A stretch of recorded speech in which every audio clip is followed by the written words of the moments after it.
Hibernate with JPA की इस amazing से कोर्स में आपका एक बार फिर से स्वागत है। तो आज हम नेक्स्ट अपना एनोटेशन जो है वो पढ़ते हैं और नेक्स्ट एनोटेशन है हमारा @टाइप। ओके, @टाइप है ना, जो हमारे सम मोर एनोटेशंस, सम मोर ऐसे लिख देते हैं, सम मोर एनोटेशंस, राइट। तो सबसे पहले जो हमारा एक है एनोटेशन वो है @टाइप एनोटेशन हमें पढ़ना है। अब टाइप क्या है, तो देखिए टाइप जो है to specify the Hibernate data type, बताते हैं, to specify the Hibernate data type. एक और हमें पढ़ना है जिसका नाम है @ट्रांजिएंट, ट्रांजिएंट। अब ये क्या करता है, it makes the certain property not to involve in any persistence operation। Okay, किसी भी persistence ऑपरेशन में, इन एनी persistent ऑपरेशन, किसी भी persistent ऑपरेशन में अगर आप चाहते हैं कि कोई प्रॉपर्टी जो है उसकी वो जो प्रॉपर्टी है वो अलाउ ना हो कि उसके साथ persistence ऑपरेशन हो, तो आपको @ट्रांजिएंट उस प्रॉपर्टी को डिक्लेयर कर देना होता है। तो जैसे फॉर एग्जाम्पल @टाइप और ट्रांजिएंट, पहले टाइप समझते हैं और अच्छे से। तो देखिए सबसे पहले तो मैं ये हाइबरनेट डेटा टाइप क्या होता है, let me just search hibernate type. Okay, मैंने ये करा हाइबरनेट टाइप डॉक्स, मैं डॉक्स निकालता हूँ और आपको दिखाता हूँ, ठीक है। ये देखिए हाइबरनेट JBoss, ठीक है, देखते हैं, ये डॉक्यूमेंटेशन खोलने दीजिए, उसके बाद दिखाता हूँ मैं आपको। यूजर गाइड में चलते हैं and just search for type. Okay, somewhere we will find the type, mapping types नहीं, हाइबरनेट टाइप्स, हाइबरनेट टाइप। अब ये हाइबरनेट टाइप जो है बहुत ही सिंपल सी चीज़ है, बस आपको ये समझना है। देखिए जैसे फॉर एग्जांपल, यहाँ देखिए फॉर एग्जांपल SQL जो है, जैसे आपको SQL में जब आप डेटाबेस जो आपका होता है वो क्या समझता है, वो var char समझ रहा है, ठीक है। आपका जावा क्या समझ रहा है, स्ट्रिंग समझ रहा है। तो var char जब आप लिख रहे होते हैं, जब आप var char की वैल्यू डाल रहे होते हैं डेटाबेस में, तो आप एक स्ट्रिंग लेते हैं, राइट। तो उसी प्रकार से इन दोनों को मर्ज करने के लिए, मतलब एक आपका SQL है, एक आपका जावा है, तो जावा स्ट्रिंग समझ रहा है उसी चीज़ को जो आपका उस फॉर्मेट के लिए, उस स्ट्रिंग फॉर्मेट के लिए जो डेटा टाइप है डेटाबेस के पास, SQL के पास, वो आपका क्या है, वो है आपका var char। तो इन दोनों को, आपका जावा का स्ट्रिंग और SQL के var char को बीच में जोड़ने वाला, कनेक्टिविटी करने वाला कोई चाहिए ना डेटा टाइप, जो इन दोनों को समझ सके, कॉमन हो। तो हाइबरनेट ने अपना टाइप ही बना दिया, ठीक है। तो ये देखिए जब आप यहाँ पे देखेंगे लीगेसी बेसिक टाइप रेजोल्यूशन, या आप ऊपर में देखें, यहीं से देख लीजिए, ठीक है। तो ये डेटा टाइप उन्होंने, हाइबरनेट वालों ने अपना टाइप बना दिया, ठीक है। अपना टाइप एक तरह से डिक्लेयर करके दे दिया कि अगर आपको डेटाबेस में ये यूज करना है तो आप ये यूज करिए। देखिए हाइबरनेट टाइप है ना, हाइबरनेट टाइप किसके लिए है, तो ये देखिए इन ऊपर में देखिए जो लीगेसी था, यहीं पे आपको दिखेगा सारा टाइप जो है। देखिए स्टैंडर्ड JDBC में जो var char टाइप है, जावा में उसको किससे डिनोट कर रहे होंगे, स्ट्रिंग से। मतलब स्ट्रिंग का, जो हमें कोई डेटा को स्ट्रिंग रखना है, तो जो हमारा डेटाबेस है उसमें जो उस कॉलम की टाइप होगी, डेटाबेस के कॉलम की टाइप की बात कर रहा हूँ, तो वो var char होता है, राइट। तो वो var char हुआ, ठीक है। अब यहाँ देखिए जावा में उसी चीज़ को आप स्ट्रिंग लिख रहे होते हैं ना, बेसिक टाइप रजिस्ट्री देखिए एक स्ट्रिंग है, ठीक है। ये स्ट्रिंग नाम से जो है, या java.lang.string ये है, इस रजिस्ट्री की में आपका मतलब ये मैप करवा देगा JDBC के टाइप, क्योंकि हाइबरनेट इंटरनली JDBC को यूज कर रहा है ना, तो इंटरनली उसको और जावा के टाइप को मैप करा देगा, राइट। ठीक उसी प्रकार से जो है मटीरियलाइज्ड क्लोब, देखिए इसका नाम है कि भाई क्लोब जो है java.lang.string मटीरियलाइज्ड क्लोब, ठीक है। और अगर आप नीचे देखिए कैर देखिए, ठीक है, इसमें कैरेक्टर, ओके। यहाँ आप देखिए बुलियन java.lang.boolean में डायरेक्ट बुलियन हो जा रहा है, ठीक है। आपको यस नो चाहिए तो देखिए कुछ इस प्रकार से है, बुलियन करके इसमें यस नो, ओके। और फिर आप देख सकते हैं बाइट, टीनी इंट है ना, एक टीनी इंट करके JDBC में है, राइट। अगर आपको बाइट डालना है तो, और अगर आपको जावा में बाइट समझना है तो क्या बाइट, तो ये टाइप को बताने के लिए आप क्या कर सकते हैं, इस प्रॉपर्टी को कौन से टाइप की मैचिंग हो ताकि और आपका जो डेटा है वो अच्छे से वहाँ पहुँच सके, एक और सिक्योर्ड फॉर्मेट में पहुँच सके कि दूसरा डेटा जाए दूसरे टाइप का जाए तो ना वो अवेलेबल हो वहाँ, ना वो एक्सेप्ट करे। तो हम किसी प्रॉपर्टी को @टाइप भी बना सकते हैं। बहुत ही सिंपल है। क्या हमें ये बात समझ में आ रही है? लेट्स से मैं एक प्रोजेक्ट पहले तो क्रिएट करता हूँ। Let's create one more Gradle project. Okay, go to Gradle. Okay, say next, let's say next, give the project name proj, I think it will be our 13th project, annotations 2. Okay, so next, okay, override work space setting specific Gradle version, यहाँ से automatic project synchronisation on है, next पर click करेंगे। बहुत ही simple चीज़ों को समझना, राइट। और देखिए इसको ज़रा let it open, fine, okay, से फिनिश। देखिए यहाँ पे प्रोजेक्ट हमारा बन के आ गया, राइट। सबसे पहले तो हम चलेंगे बिल्ड डॉट ग्रेडल में। ये 3 डिपेंडेंसीज हमें नहीं चाहिए, राइट। ये तीनों डिपेंडेंसीज को करेंगे इरेज, और हम यहाँ आएंगे और यहाँ कहेंगे कि भैया MVN रिपोजिटरी में चलिए, क्योंकि हमें डाउनलोड करना है कुछ लाइब्रेरीज। किसकी? हमें यहाँ पे लगाना पड़ेगा हाइबरनेट रिलोकेशन। अगर हम लिखें तो हाइबरनेट कोर रिलोकेशन, और 5.6 हम यूज कर रहे थे, तो हम यहाँ से 5.6.15 चलो यही यूज कर लेते हैं। ग्रेडल, चलिए ग्रेडल पर क्लिक करेंगे, यहाँ कर देंगे पेस्ट। उसके बाद और भी हमें एक पोस्टग्रेस इक्वल हम यूज करेंगे, Postgres equal JDBC driver. Okay, Postgres equal JDBC driver 42.6, let's say just copy it, copy and then paste here. Okay, and now save it. तो अब अगर आप देखें यहाँ से कहाँ चला गया हमारा एक्सटर्नल, हाँ, प्रोजेक्ट एंड एक्सटर्नल डिपेंडेंसी, यहाँ पे हमें दिख रहा है पोस्टग्रेस इक्वल का जार और हाइबरनेट के जार्स ऐड हो गए हैं, राइट। ये पैकेज जो डिफ़ॉल्ट बन चुका है डिलीट कर देंगे क्योंकि इसकी नीड नहीं है। उसके बाद SRC में यहाँ से जो टेस्ट है, इसमें भी टेस्ट का पैकेज जो डिफ़ॉल्ट बना है इसको भी डिलीट कर लेंगे। सिंपल सी चीज़ है। यहाँ पे हम एक पैकेज बनाते हैं राइट क्लिक करके, यहाँ से, ठीक है, लिखते हैं com.app.entity। ओके, फिर यहाँ से लिखते हैं new package com.app.util, utility class के लिए यहाँ से लिखेंगे com.app.test, टेस्ट के लिए लेट्स से एक बार और com.app.cfgs कन्फिगरेशंस।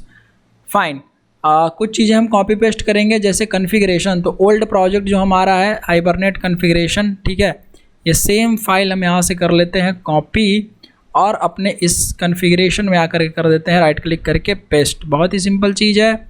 ये हाइबरनेट कन्फिगरेशन हमारा रेडी हो गया। फ़र्क इतना है कि इसमें जो हमारा मैपिंग क्लास है ये वाला हम नहीं डालेंगे, क्योंकि हमने फैकल्टी अभी तो एंटिटी कोई बनाया नहीं है, हम इसको कर लेंगे इरेज, ठीक है। सबसे पहले तो एक क्लोज करिए, ये आया 13 प्रोजेक्ट में। ओके, यहाँ देखिए, अब हम यहाँ से चलते हैं, नेक्स्ट एंटिटी है हमारा।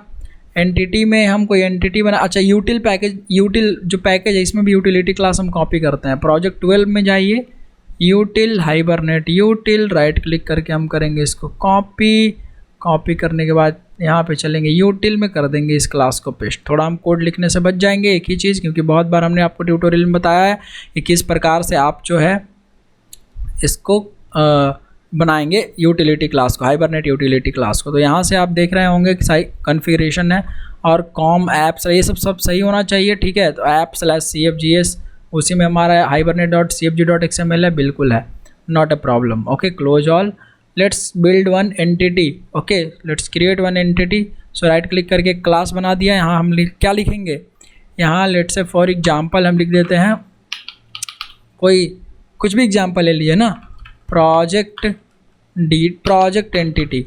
ओके, प्रोजेक्ट एंटिटी, तो ये एंटिटी है हमारा, इसको सबसे पहले कर लेते हैं इम्प्लीमेंट। ज़रूरत तो नहीं है बट ठीक है, रिकमेंडेड है तो अच्छा रहता है भैया, थोड़ा सा सीरियलाइजेबल से इम्प्लीमेंट करवा देना। ओके, ये हमने प्रोजेक्ट एंटिटी अप्लाई करवा दिया। Private string private int PID, okay, PID मतलब project ID, private string project name P name, okay, proj name, चलो ऐसे लिख देते हैं, प्रोज नेम प्राइवेट,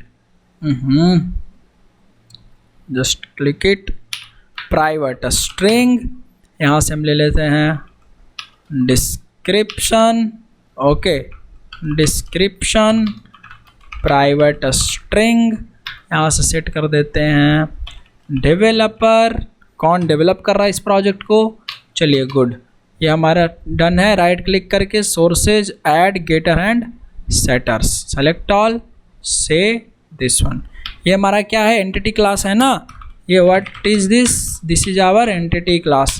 तो सबसे पहले मैंने क्या बताया कि हमारे एंटिटी क्लास को एंटिटी से अनोटेट करना होता है। फिर आपका टेबल, ये टेबल जो है हमारा, यहाँ से हम लिख देंगे name and name equal to, table का नाम दे देते हैं लेट से प्रोजेक्ट अंडरस्कोर डिटेल्स, अभी वो अवेलेबल नहीं है तो हम हाइबरनेट GDL ऑटो जो आपको प्रॉपर्टी पढ़ाए थे उसकी मदद से ऑटोमेटिक टेबल की जनरेशन करवाएंगे, सिंपल। तो ठीक है, अगर हम dweaver खोल लेते हैं एक बारी,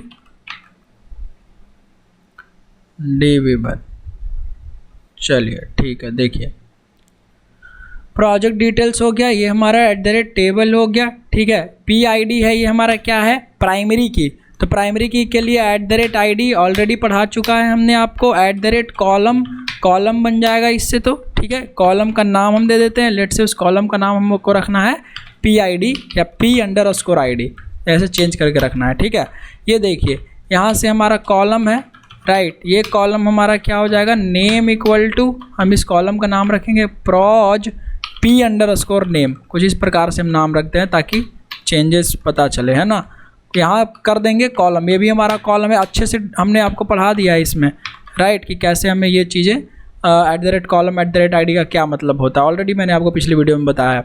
यहाँ पे डिस्क्रिप्शन, तो P_DESC डिस्क्रिप्शन, ओके, यहाँ से @कॉलम, ये भी हमारा कॉलम है, ये हमारा कॉलम हो गया। यहाँ से हमने क्या कहा, name equal to P developer, okay, DEV, right. अब मैंने आपको ऑलरेडी बताया था कि हम जो है @ID और कॉलम, इसको हम चाहे तो गेट यहाँ पर भी यूज कर सकते हैं, गेटर मेथड पर भी, या फिर हम कहाँ यूज कर सकते हैं, हम लोग इसको प्रॉपर्टी के फील्ड पर भी, मतलब इस प्रॉपर्टी पर भी, यहाँ जो हमारा फील्ड है, ये मतलब ये जो वेरिएबल है, इस पर भी हम यूज कर सकते हैं। तो फील्ड लेवल भी एनोटेशन है @ID कॉलम, और मेथड लेवल मतलब गेटर मेथड लेवल पर भी, दोनों में से कोई अलाउड है। तो कोशिश करें आप दोनों में से किसी एक का ही प्रयोग करें, ऑलरेडी मैंने आपको बताया है, ठीक है। तो हम अगर फॉलो कर रहे हैं कि हम ऐसा ना करें कि कभी 1-2 इसमें लिखें और 1-2 गेटर मेथड पर लिखें, ठीक है, ऐसा ना मत करें प्लीज़। @ID कॉलम P, ये सब हमारा चल गया, ओके, ग्रेट। अब देखिए, अब इसमें हमें बहुत ही नॉर्मल सी चीज़ है कि ये हमारा ID वगैरह हो गया, ठीक है। हमें चलना है हाइबरनेट कॉन्फ़िगरेशन फाइल में, और हम कहेंगे अपने सेशन फैक्ट्री को कि सुनो भैया, मेरे पास एक मैपिंग क्लास है, मैपिंग लिख करके क्या लिखते थे, क्लास इक्वल टू कहाँ है, तो com.app.entity. उसके एंटिटी का क्या नाम है, प्रोजेक्ट एंटिटी। क्या बात समझ में आया, ये हो गया हमारा मैपिंग क्लास, ओके, मैपिंग में डबल, हाँ, ओके, मैपिंग क्लास, ये हमारा है क्लास, मैपिंग क्लास, ओके। तो अब बाय डिफ़ॉल्ट वो समझ जाएगा कि अच्छा ये हमारा एंटिटी क्लास है, क्योंकि यहाँ पे एंटिटी हमारा लगा हुआ है और टेबल वगैरह लगा हुआ है, तो ये टेबल से जनरेट कराएगा एक टेबल। जो हमारा dweaver खुला है, ये हमारा कहाँ है, हाइबरनेट ट्यूटोरियल, कोडर एक संकेत यहीं पे होगा, कनेक्शन HBDemo है ना, डेटाबेस, HBDemo नाम का डेटाबेस है, पब्लिक टेबल्स, और यहाँ पे देखिए प्रोजेक्ट नाम से कोई भी टेबल नहीं है। तो अगर मैं हाइबरनेट कॉन्फ़िगरेशन में जाऊँ तो हमने यही दिया है ना, हाँ, HBDemo, ठीक है, यही दिया, इसका पासवर्ड वगैरह ऑलरेडी डाला हुआ है, सब कुछ अच्छे से। तो ये हम क्रिएट कर रहे होंगे, राइट, और क्रिएट ड्रॉप है, तो इसको हम एक काम कर देते हैं, हम यहाँ से क्रिएट कर देते हैं फर्स्ट टाइम, ओके। नाउ जब भी ये नया बनेगा ना, है ना, राइट, तो यहाँ से क्रिएट हो जाएगा फर्स्ट टाइम जब हम चालू करेंगे, मतलब इसको रन कराएंगे। तो टेस्ट में चलते हैं और यहाँ से लिखते हैं एनोटेशन टेस्ट अगेन। ओके, यहाँ से मेन मेथड। ओके, अब यहाँ से सबसे पहले आपको क्या चाहिए, तो आपको चाहिए सेशन का ऑब्जेक्ट, राइट। तो सेशन का ऑब्जेक्ट कैसे मिलेगा, हाइबरनेट यूटिल से, माई राइट और नॉट यार, hibernate util dot get session factory dot open session, है ना। ये आपको क्या देता है, ओपन सेशन क्या देता है। अब गेट सेशन फैक्ट्री कहाँ है, देखिए तो यहाँ है, फैक्ट्री रिटर्न करके दे रहा है, ठीक है, सिंपल सा लिखा गया है। चाहे तो आप यहाँ यहीं पर क्या लिख सकते हैं, यहीं पर सेशन को भी रिटर्न करवा सकते हैं, बट ठीक है, ऑलरेडी हमारे पास एक ओपन सेशन नाम का मेथड है तो हम उसको नहीं कर रहे हैं। ये आपको क्या दिया, ये आपको दिया सेशन, राइट, ये आपको दिया session. Okay, now what we need, हमें एंटिटी की ऑब्जेक्ट भी चाहिए और एक ट्रांजैक्शन वगैरह भी चाहिए होता है ना, राइट। तो हम एक काम करते हैं, सबसे पहले तो यहाँ से transaction tx equal to session dot begin transaction, right. यहाँ से हमने क्या कर लिया, एंटिटी ऑब्जेक्ट भी बना लिया। यहाँ से हमें क्या लिखना है, ट्रांजैक्शन, या लिख देते हैं बिगिन ट्रांजैक्शन को हमने बिगिन करा दिया। एंटिटी का ऑब्जेक्ट कैसे बनाएंगे, हम कहेंगे project entity equal to new project entity, yes और no, very simple it is. अब यहाँ से हम सेट करेंगे entity dot ID, okay, entity dot set PID, right. थोड़ा सा स्पेस बनाइए, entity dot set PID, let's say हमने किया 1001, entity dot set project name में रख दिया हमने let's say e-commerce web app, okay. Entity dot set details या डिस्क्रिप्शन जो था हमारा, है ना, this is an e-commerce app for multi vendor, okay, और मल्टी वेंडर एंड चलो ठीक है, ये हमने इतना लिख दिया, ओके।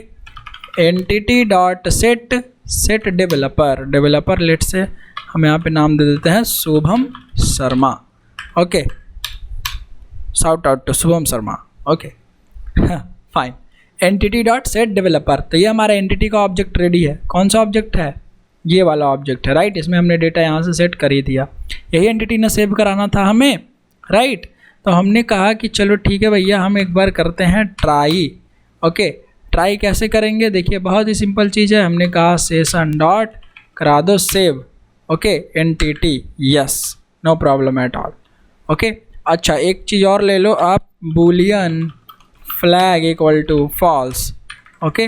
अगर ये सेव हो गया तो यहाँ से कर दो फ्लैग इक्वल टू ट्रू, और यहाँ पे हम कहेंगे कैच करो, तो कैच ये करेगा, है ना। तो हमने कहा कि एक्सेप्शन कैच करेगा, डायरेक्ट पेरेंट एक्सेप्शन ही कैच करवा देते हैं, ओके। कुछ भी एक्सेप्शन आया तो कोड तो चलेगा नहीं, है ना, एक्सेप्शन ई, तो सबसे पहले कहेंगे फ्लैग हो जाओ फॉल्स और ई dot print stack trace, okay. Finally में देखिए क्या कराएंगे हम कहेंगे फाइनली का जो कोड चलेगा उसमें क्या चलेगा फाइनली में, कि इफ़ अगर फ्लैग ट्रू है, इसका मतलब ट्राई ब्लॉक चल गया, मतलब सेशन जो हमारा है, सेशन ने हमारे एक एंटिटी को रखा हुआ है, ठीक है। सेशन पढ़ाऊँगा अच्छे से, और मतलब जो आपका लेवल 1 कैसे वगैरह होता है वो आगे चल रही हूँ, आगे हम लोग पढ़ेंगे तो और मज़ा आएगा। ऑलरेडी हमने आपको सेशन पढ़ा दिया है, राइट। तो सेशन जो है, सेशन के ऑब्जेक्ट के पास हमारा एक एंटिटी का ऑब्जेक्ट चला गया, तो वहाँ पे ऑलरेडी मौजूद है, तो अगर मौजूद है तो ट्रांजैक्शन जो डेटाबेस पर चेंजेज होंगी उनको कर दो कमिट, ठीक है। Ills transaction dot roll back, ठीक है, इल्स ट्रांजैक्शन डॉट हम करा देंगे रोल बैक, भैया जो क्वेरी चली है वो घूम जाए वापस, ठीक है। ओहो भाई क्या हो रहा है, ये रोल बैक ये वाला, ठीक है, बहुत ही सिंपल है। सेव करिए, और अगर फाइनली ब्लॉक का ट्रांजैक्शन डॉट कमिट चल गया, है ना, अगर ये ट्रांजैक्शन डॉट कमिट चल गया तो इसका मतलब क्या हुआ कि हमारा डेटा सेव हो गया, है ना। तो डेटा सेव हो गया होगा ना।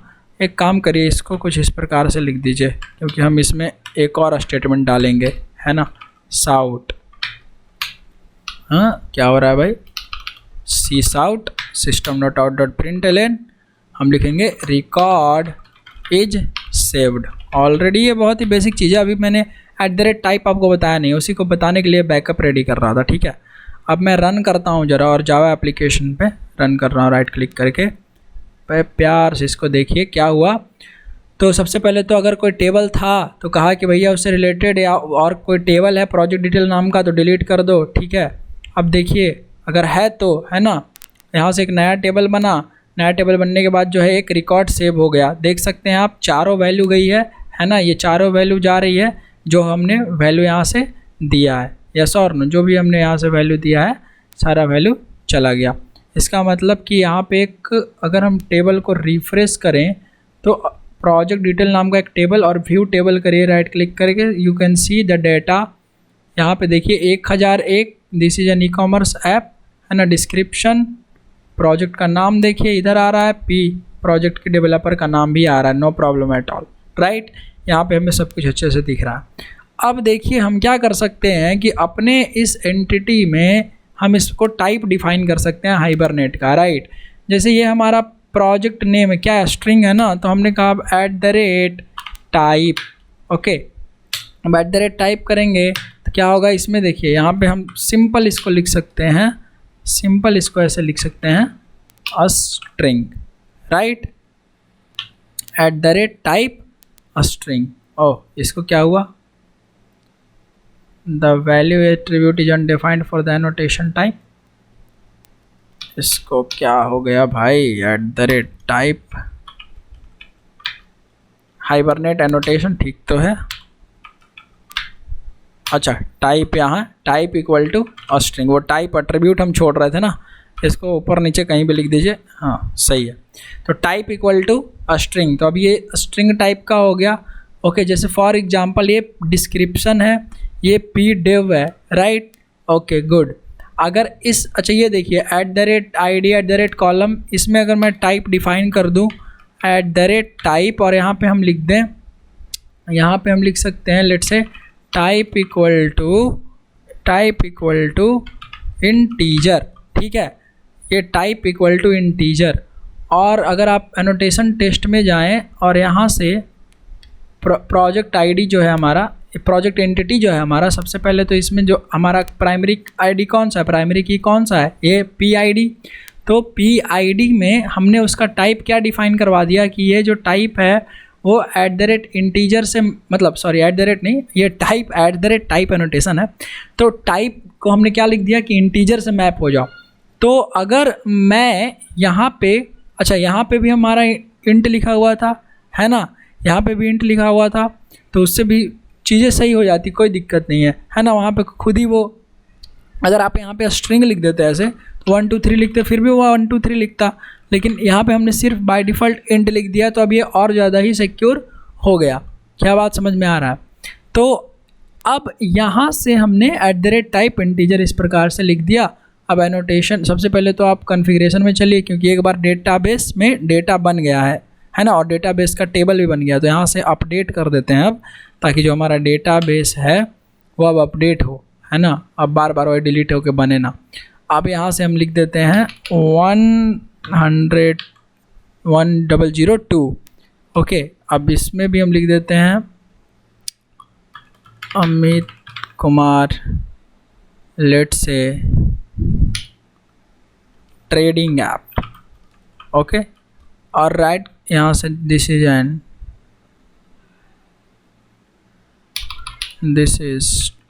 Trading app for retail investors.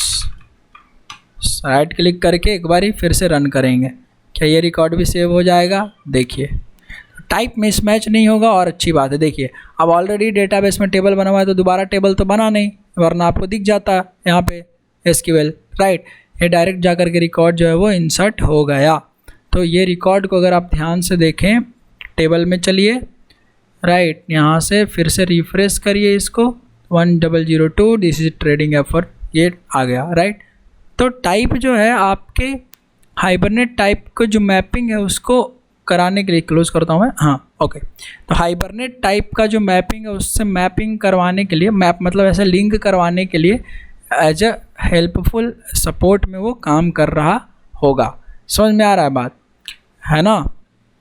तो वो टाइप जो है @ टाइप क्या करता है, तो हाइपरनेट की जो टाइप है वो डिफाइन करने में हम आपको हेल्प करता है।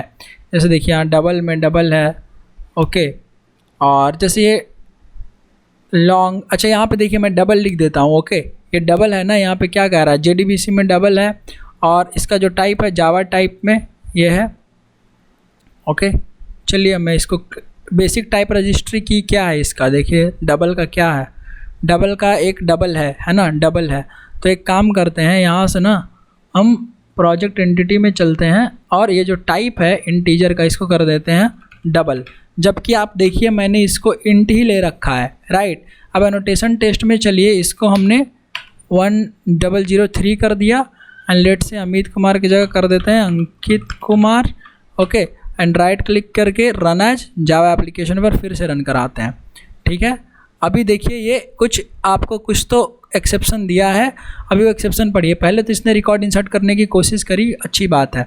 देखिए ये क्या कह रहा है कि पहले तो क्लास कास्ट एक्सेप्शन आया है कि integer cannot be cast to class double, है ना, integer cannot be cast to class double, ठीक है। ये आपको कह रहा है कि जो आप वैल्यू दे रहे हैं वो इंटीजर है और आप जो टाइप हाइबरनेट टाइप की जो मैपिंग करा रहे हैं वो आपका क्या है, डबल।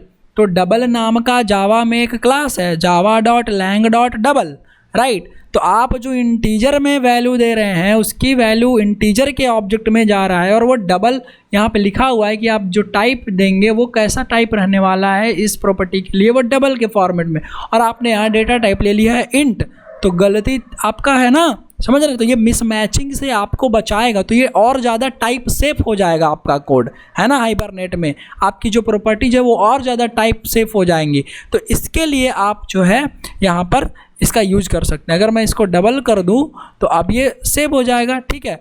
अब देखिए अब कोई इशू नहीं है, हमने इसको डबल कर ही दिया और नीचे जो है इसमें इंट इसका जो है इसको डबल करना पड़ेगा बिल्कुल, और इसकी जो ये डबल करना पड़ेगा। सेव करिए।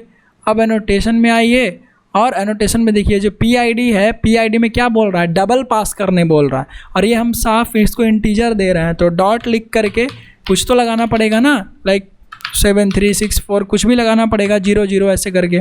परंतु हम कभी भी अपने प्राइमरी की कॉलम को डबल वगैरह में नहीं रखते हैं, राइट। वो हम लोग अच्छे से जब जनरेटर यूज करेंगे तो एक रियल टाइम पर आपको समझ में आएगा कि हम प्राइमरी की कैसा बनाते हैं, वो जनरेटर के क्लास में आपको समझ में आएगा आगे आने वाली वीडियोज में, राइट। फिलहाल ये जस्ट एन एग्जाम्पल था कि आपका कोड और टाइप से कैसे बन जाए। क्या बात समझ में आ रहा है? आई होप आपको समझ में आ रहा होगा। तो ये किसी के साथ भी कर सकते हैं, ऐसा नहीं है कि सिर्फ आपको इसमें लगाना है, ये टाइप सेफ्टी आप किसी के साथ भी कर सकते हैं। आई होप अब आपको ये समझ में आया होगा कि टाइप आप @टाइप से आप क्या कर सकते हैं। अब इसको मैं अगर राइट क्लिक करके रन करा दूं तो ये पक्का रन कर जाएगा। एंड जस्ट सी, आप देखिए यहाँ से रिकॉर्ड सेव हो गया। एंड अगर आप यहाँ आए और इसमें देखें प्रोजेक्ट डिटेल्स, रिफ्रेश करिए, देखिए दिस ट्रेडिंग ऐप, और 1003 ही आया। अब 1003 इसलिए आया क्योंकि ये जो आपका, इसके बाद हमने क्या लिखा है, ज़रा देखिए एक बारी। यहाँ हम क्या दे रहे हैं, प्रोजेक्ट एंटिटी डबल दे रहे हैं, ठीक है। एनोटेशन टेस्ट में हमने क्या डाला है, 00 डाला है, राइट। अगर हम यहाँ से लिख दें 89, अब राइट क्लिक करके आपको एक बार और रन करके दिखा दें हम, ठीक है। आराम से देखिए रिकॉर्ड सेव हो गया, डेटा रिफ्रेश यहाँ से टेबल करिए, देखिए 104 आ रहा है। अब 104 ये इसलिए आ रहा है क्योंकि डेटा बेस में जो हमारा ये वाला कॉलम बना हुआ था वो इंट टाइप का पहले से बना हुआ था, तो ये तो अपडेट हुआ है खाली, हाँ या ना, ये तो खाली अपडेट हुआ है। तो हम क्रिएट कर दे रहे हैं यहाँ से, है ना, यहाँ से हम क्रिएट कर दे रहे हैं। कहाँ से हम क्रिएट करेंगे, यहाँ से चलिए हाइपरनेट कॉन्फ़िगरेशन में इसका जो अपडेट है इसको क्रिएट में बदल दीजिए, तो पहले से जो डेटा है वो डिलीट हो जाएगा। सिंपल है, पहले से सारे टेबल जो हैं वो डिलीट हो जाएंगे। देखिएगा, आप खुद देखिएगा।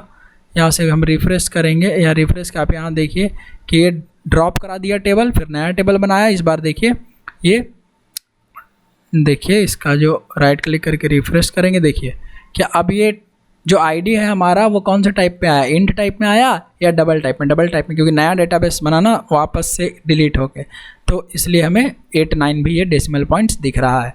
आई होप अब आपको ये समझ में आया होगा कि किस प्रकार से आप @टाइप के साथ यूज कर सकते हैं, राइट।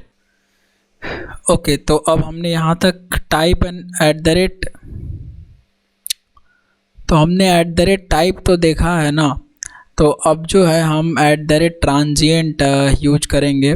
तो ओके, ट्रांजिएंट एनोटेशन के बारे में समझते हैं। तो देखिए सपोज कीजिए सबसे पहले तो ये जो डबल है आईडी, इसको मैं वापस से इंट कर देता हूँ। ओके, कंट्रोल F करते हैं, तो फाइंड करना है डबल को, रिप्लेस कर देना है इंट से।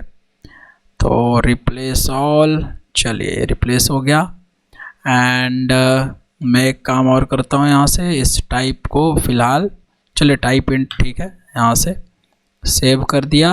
एंड एनोटेशन टेस्ट में चलेंगे, PID में हम एक आईडी डालते हैं 1001, पहले जैसा इसको कर देते हैं। और अपने हम चलेंगे यहाँ से प्रोजेक्ट 13 के कॉन्फ़िगरेशन में हम क्या कहेंगे कि जो टेबल है उसको डिलीट कराना है, तो क्रिएट, ठीक है। तो इसका मतलब पहले वो डिलीट कर देगा। एनोटेशन टेस्ट राइट क्लिक करके रन एज एप्लीकेशन और जस्ट वेट करते हैं। देखिए ये ड्रॉप टेबल को डिलीट किया गया होगा, प्रोजेक्ट डिटेल्स को जो पहले से हमारा होगा। तो अभी जो हमारा प्रोजेक्ट डिटेल्स था, अब यहाँ अगर टेबल को रिफ्रेश करेंगे तो वो डिलीट करके जो हमारा डबल वाला आ रहा था ना ये आईडी, अब इसको फिर से वही आ गया हो गया इंट वाला। राइट क्लिक करके रिफ्रेश करेंगे तो फिर से वो टेबल डिलीट होके देखिए इंट वाला डेटा आ रहा है, ठीक है, फाइन, नॉट अ प्रॉब्लम। तो अब एक्चुअली बात ये है कि अगर मान लीजिए कि आपका ये एंटिटी है, राइट, ये आपका एंटिटी है। इस एंटिटी में आप ये चाहते हैं कि आप किसी फील्ड को परसिस्टेंस ऑपरेशन में ना पार्टिसिपेट कराएं, ठीक है। जैसे हो सकता है आपके एंटिटी के पास 50 फील्ड्स हों और आप उनमें से चाहते हैं कुछ ऐसे फील्ड्स हों जिसको परसिस्टेंस ऑपरेशन में हमें पार्टिसिपेट नहीं करवाना है, ध्यान रखेंगे। तो क्या होगा कि हम उस फील्ड को ट्रांजिएंट एनोटेट कर देंगे, सिंपल। जैसे फॉर एग्जांपल डिस्क्रिप्शन, इस डिस्क्रिप्शन को अगर मैं ठीक है, टाइप भी लगा सकते हैं ऑफ कोर्स, या कुछ भी लगाइए, ठीक है। टाइप किसके लिए? टाइप बताने के लिए, है ना। अब हम इसको क्या करते हैं, ट्रांजिएंट। हम चाहते हैं कि ये हमारा परसिस्टेंस ऑपरेशन में पार्ट ना ले। अच्छा, एक और चीज़, पहले तो मैं आपको एक चीज़ दिखाता हूँ, यहाँ से इरेज करने दीजिए मुझे। अभी जो मेरा डेटा सेव हुआ होगा, हमने देखिए यहाँ पे 1 2 3 चारों फील्ड्स के लिए डेटा दिया है। तो इसका मतलब चारों फील्ड्स इन्वॉल्व हो रहे हैं, 1 2 3 4, चारों फील्ड्स हमारा इन्वॉल्व हो रहा है, राइट। उसी के लिए तो ये वाला, उसी का तो वैल्यू है जो क्वेश्चन मार्क के पास जा रहा है ना। इस क्वेश्चन मार्क का मतलब है ना, वही वैल्यू से मैप हो जा रहा है जो वैल्यूज हम यहाँ पेस्ट कर रहे हैं, मतलब पेस्ट बोल रहे हैं, यहाँ डाल रहे हैं, राइट। तो बहुत सिंपल सी चीज़ है कि अगर मैं चाहता हूँ कि मेरा जो ये डिस्क्रिप्शन है, ये जो फील्ड है, I don't want this field to be used to be participated in persistence operation, तो मैं इसको आराम से ट्रांजिएंट बना दूंगा। Okay, now I will annotate this as transient. देखिए ट्रांजिएंट ऊपर में एनोटेशन जो है वो इंपोर्ट भी हो गया होगा, राइट, हाँ, ठीक है। तो ट्रांजिएंट हमने किसको बना दिया, डिस्क्रिप्शन को। तो अगर देखिए यहाँ से मैं फिर से एक नया वैल्यू यहाँ पे डाल रहा हूँ, और सबसे पहले तो उस वैल्यू को हम करते हैं यहाँ पर जा कर के अपडेट यहाँ से hbm2ddl.auto। अब यहाँ से हम क्या करेंगे, प्रोजेक्ट एंटिटी में हमने किसको ट्रांजिएंट बना दिया, डिस्क्रिप्शन को। तो डिस्क्रिप्शन जो फील्ड है वो कभी भी, अब किसी भी जो CRUD ऑपरेशन आपका होता है, वो किसी भी ऑपरेशन में CRUD में से चाहे क्रिएट, अपडेट या रीड या डिलीट करें, तो ये जो ट्रांजिएंट है, ये आपका ट्रांजिएंट जो है आपका फील्ड बन गया। तो अब ये किसी भी परसिस्टेंस ऑपरेशन में भाग नहीं लेगा। तो कहने का ये मतलब हुआ कि जब आप यहाँ से डेटा यहाँ से लेट से यहाँ से हम एक और data, I just want to insert one more entity. Okay, हमने कहा e commerce app, okay, Shubham बना रहा है, okay, let say Shubham Sharma, this is e commerce app for retail vendors, let's say. Okay, save करिए।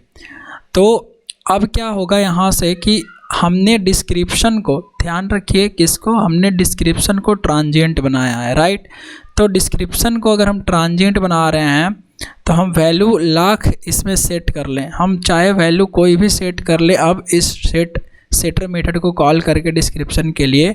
लेकिन अब क्या होगा कि जब आप इसको फिर से रन करेंगे तो आपका जो डिस्क्रिप्शन फील्ड है वो परसिस्टेंस ऑपरेशन में भाग नहीं लेगा। तो उसका रिजल्ट क्या आया, आप देखिए कि 3 ही फील्ड परसिस्टेंस ऑपरेशन में भाग लिया। परसिस्टेंस ऑपरेशन कहने का क्या मतलब होता है ऑलरेडी आपको पता है ना। जो आपका परसिस्टेंस ऑपरेशन है, जो आपको डेटाबेस में काम करवाना है, करंट ऑपरेशन जो होता है वो, राइट। तो हम यहाँ पर इंसर्ट कर रहे थे ना रिकॉर्ड, लेकिन हमने किस फील्ड को, हमने 4 फील्ड का वैल्यू दिया। देखिए ये चारों फील्ड का दिया है ना, और चारों फील्ड का दिया इसमें से, जबकि हमने प्रोजेक्ट एंटिटी में आई है और एंटिटी में देखिए एक फील्ड जो डिस्क्रिप्शन था उसको ट्रांजिएंट एनोटेट करा दिया। तो अगर आप डेटाबेस में जाएंगे और इसको रिफ्रेश करेंगे तो देखिए आपका जो डिस्क्रिप्शन है प्रोजेक्ट 2, ये जो आपका 1002 है, इसका डिस्क्रिप्शन क्या आ रहा है, नल आ रहा है। क्या बात समझ में आया, क्या बात समझ में आया। तो ये ट्रांजिएंट आपका करने का ये मतलब होता है कि हम परसिस्टेंस ऑपरेशन में भाग नहीं लेंगे। जो आपका ये क्या बोलते हैं उसको, हाँ फील्ड, जो फील्ड आपका ट्रांजिएंट एनोटेट करा गया हो वो परसिस्टेंस ऑपरेशन में भाग नहीं लेता है। तो आप परसिस्टेंस ऑपरेशन चाहे क्रिएट करवाएं, रीड करें, अपडेट करें, डिलीट करें, ठीक है, जैसे ये किया। फॉर एग्जांपल अगर आपको फिर से टेस्ट करना है तो मैं एक और टेस्ट गेट के लिए ले लेता हूँ। जैसे फॉर एग्जांपल एनोटेशन, इस टेस्ट में चलते हैं, राइट क्लिक करके new class, let's say get object test, get करवाते हैं। Okay, main method, oh sorry not this, main method सबसे पहले session equal to null, transaction tx equal to null, boolean flag equal to, अच्छा boolean की ज़रूरत नहीं पड़ेगी, just यहीं पे हम देख लेते हैं, ठीक है। देखिए ट्रांजैक्शन की वजह से ज़रूरत नहीं पड़ेगी क्योंकि हमें डायरेक्ट गेट करना है ना, हाँ ठीक है, okay fine. Session equal to hibernate util dot get session factory dot open session, session बन गया, राइट। बिल्कुल सिंपल, क्या करना है तो सेशन डॉट गेट मेथड चला देना है। गेट मेथड चला करके यहाँ पे एंटिटी का पास करना है टाइप आपको, है ना। तो टाइप हमारा क्या है, तो हमारा टाइप है लेट्स से हमारा टाइप है एंटिटी का ये वाला प्रोजेक्ट एंटिटी, राइट। तो यहाँ पे हम क्या लिखते थे, project entity dot class, already ये सब बताया है कैसे गेट करना है ना। तो प्रोजेक्ट एंटिटी डॉट क्लास, यहाँ पे हमें आईडी पास करना है, तो वी विल पास दिस 1001, हम यहाँ से 1001 पास कर रहे हैं। ध्यान रखेंगे कि यहाँ ये हमें क्या देगा, ये हमें देगा एक प्रोडक्ट एंटिटी, है ना। ये हमें क्या देगा, एक प्रोडक्ट एंटिटी, राइट। क्या हो रहा है, कुछ आ नहीं रहा है सजेशन, अच्छा कोई बात नहीं, इसको हम देखते हैं। Product entity equal to this one, ओहो अच्छा सॉरी प्रोडक्ट नाम दे रहा हूँ मैं, प्रोजेक्ट है ना, mistake, no problem. Project entity equal to session dot get, है ना। और यहाँ पे हम कहेंगे इफ़ एंटिटी, अगर entity is not equal to null, इसका मतलब क्या है, एंटिटी है, तो एंटिटी है तो हम क्या कर लेंगे, सिस आउट, एंटिटी को प्रिंट करा लेंगे। इल्स क्या लिख देंगे, इल्स हम कहेंगे इल्स भैया सिस आउट, अगर है नहीं मिला मतलब नल है तो लिख देते हैं रिकॉर्ड नॉट फाउंड, यही ना, सिंपल तो है। सेव करिए और कैच करिए, है ना, कैच में करिए कि हाइबरनेट एक्सेप्शन कुछ एक्सेप्शन तो आएगा। ओके, यहाँ से करिए ई डॉट प्रिंट स्टैक ट्रेस, चलिए सेव करिए। बहुत ही सिंपल चीज़ है, रिकॉर्ड नॉट फाउंड आएगा और अगर रिकॉर्ड रहेगा तो रिकॉर्ड आ जाएगा, है ना, टू स्ट्रिंग उसका कॉल हो जाएगा एंटिटी का। सिंपल चीज़ है। तो देखिए राइट क्लिक करके रन है जावा एप्लीकेशन पर हम क्लिक करते हैं। देखिए क्या हुआ, सेलेक्ट, इसमें देखिए सेलेक्ट क्वेरी जो चला वो किसके लिए, एक आईडी, ठीक है, डेवलपर और प्रोजेक्ट का नाम, क्या डिस्क्रिप्शन के लिए चला, नहीं चला। देखिए यहाँ पे क्या आ रहा है हमारा, com.app.entity.project entity @ ये आ रहा है ना। इसका मतलब ये हुआ कि जो हमारा आप यहाँ से हमने एंटिटी में हमने @ट्रांजिएंट डिस्क्रिप्शन पे लगाया है, तो ये डिस्क्रिप्शन मतलब डेटाबेस में वैल्यू होते हुए भी आपको जावा में यहाँ जब आप काम कर रहे हो अपने प्रोजेक्ट में, तो ये परसिस्टेंस ऑपरेशन में भाग ही नहीं लेगा।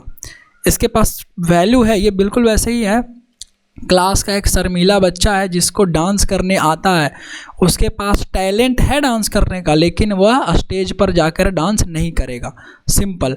तो इसके पास वैल्यू है ना इस फील्ड का, यहाँ देखिए ये वाला फील्ड का इसके पास वैल्यू है, लेकिन क्या ये आपको वैल्यू शो करा रहा है, नहीं करा रहा है। मतलब ये भाग ही नहीं ले रहा है डांस कंपटीशन में, ये भाग ही नहीं ले रहा है आपका परसिस्टेंस ऑपरेशन में। तो परसिस्टेंस ऑपरेशन में CRUD आता है ना, create, read, update, delete.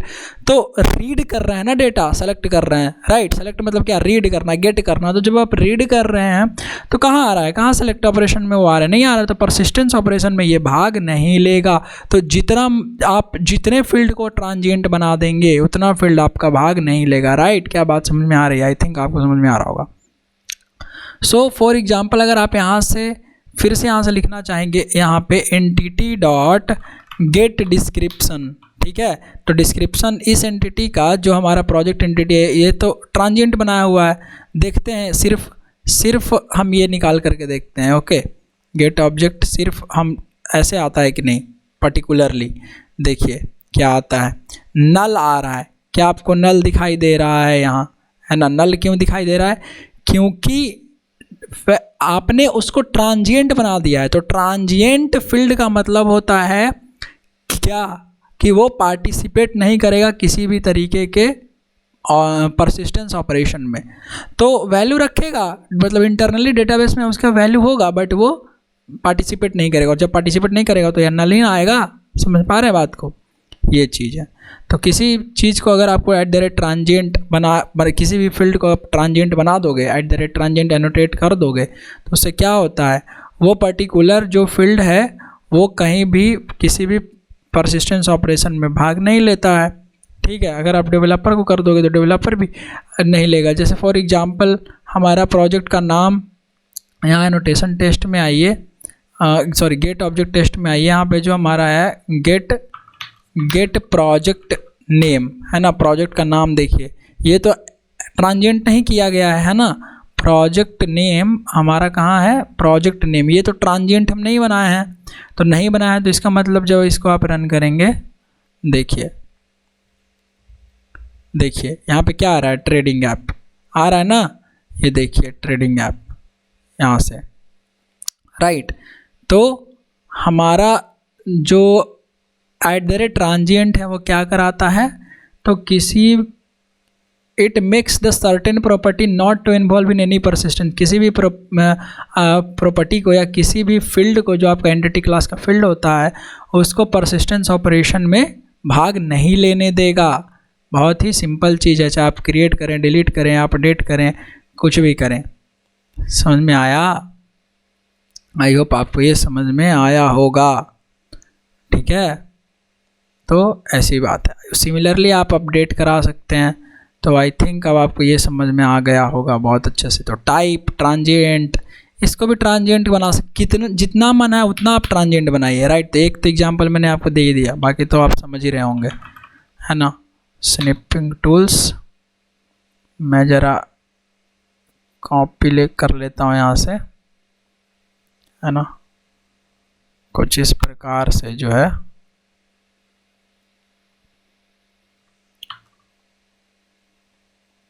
Okay, perfect, fine. तो ये हो गया हमारा एट द रेट ट्रांजिएंट। अच्छा, क्या हम प्राइमरी की कॉलम को ट्रांजिएंट बना सकते हैं कभी भी? अरे अपने से दिमाग लगाइए। ये जो हमारा आईडी है, अगर हम इसी को ट्रांजिएंट बना देंगे, इसी को अगर हम ट्रांजिएंट बना देंगे तो अब ये पार्टिसिपेट ही नहीं करेगा, तो प्राइमरी की कभी भी नल जाएगा। देखिए, तो अगर हम यहाँ से एनोटेशन टेस्ट में जाएं और 103 में जा कर के, ठीक है, ये शुभम शर्मा की जगह हम नाम बदल दें खाली, लेट से अमित कुमार। अब इसको राइट क्लिक करके अगर आप फिर से रन करने की कोशिश करें, ठीक है, रन करें। अब देखिए क्या कह रहा है कि no identifier specified for entity, ठीक है, no identifier specified for entity कह रहा है कि आप प्राइमरी की कुछ वैल्यू ही नहीं डाल रहे हैं। क्यों? क्योंकि एट द रेट ट्रांजिएंट आपने लगा दिया है प्राइमरी की कॉलम के साथ। तो प्राइमरी की जो आपका PID फील्ड है, ये ट्रांजिएंट बनाया जा सकता है। अरे कैसे?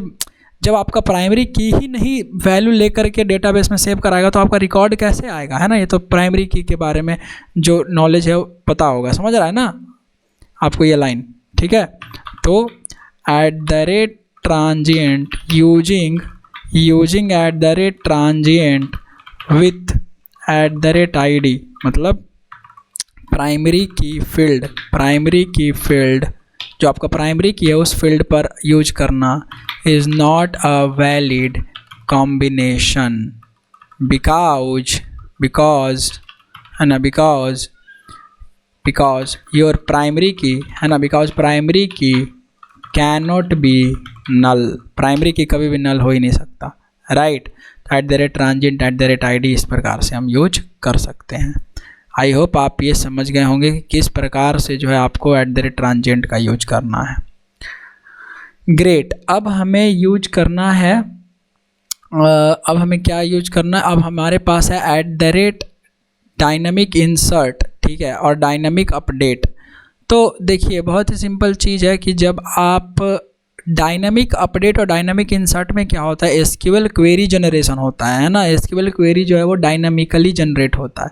कहने का मेरा ये मतलब हुआ कि ये ट्रांजिएंट फ़िलहाल हटाते हैं, ओके, ये ट्रांजिएंट हटाते हैं और एक नया जो है यहाँ से हम एंटिटी बनाते हैं और इस एंटिटी में न्यू लेट से क्लास और इसका हम नाम देते हैं प्रोजेक्ट दिए हैं ना, इसको दे देते हैं प्रोडक्ट डिटेल्स या product